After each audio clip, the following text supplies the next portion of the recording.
আসসালামু আলাইকুম। আমাদের স্বাস্থ্যমন্ত্রী বলেন, ডাক্তাররা রোগীদের পিছনে ঘুরবে, রোগীরা ডাক্তারের পিছনে নয়। এটা বাংলাদেশের প্রেক্ষাপটে আসলেই কি সম্ভব? না, এই মুহূর্তে সম্ভব না। কারণ আমাদের সরকারি হসপিটালগুলোর বেহাল দশা। এইখানে আর্থিক সহায়তা বাড়াতে হবে। বাজেটে স্বাস্থ্য খাতে বিশাল একটা বরাদ্দ রাখতে হবে এবং মফস্বল যেই সদরে বিভিন্ন জায়গায় যে হসপিটালগুলো আছে সরকারি, ওইগুলোতে যেই সরকারি ডাক্তারগুলো বসে, তারা মূলত রোগীদের সাথে চিটিং করে। তারা রোগীকে কোনো একটা ওষুধ ধরিয়ে দিয়ে বলে, "আমি সন্ধ্যাবেলায় অমুক প্রাইভেট হসপিটালে বসে ওইখানে আসবেন।" তো এগুলো থেকে আমাদেরকে বের হতে হবে। এগুলো আমাদেরকে মনিটরিং করতে হবে স্বাস্থ্য মন্ত্রণালয় থেকে।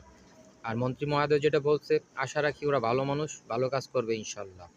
আমার একটাই কথা, স্বাস্থ্য খাতে এখানে কোনো দুর্বলতা রাখা যাবে না। এই সরকারের সবচেয়ে বড় চ্যালেঞ্জ হবে আমাদের স্বাস্থ্য খাতকে নতুন করে ঢেলে সাজানো। ইনশাল্লাহ সেটা আমাদের প্রধানমন্ত্রী তারেক রহমান পারবেন ইনশাল্লাহ। উনি এইদিকে লক্ষ্য রাখবেন।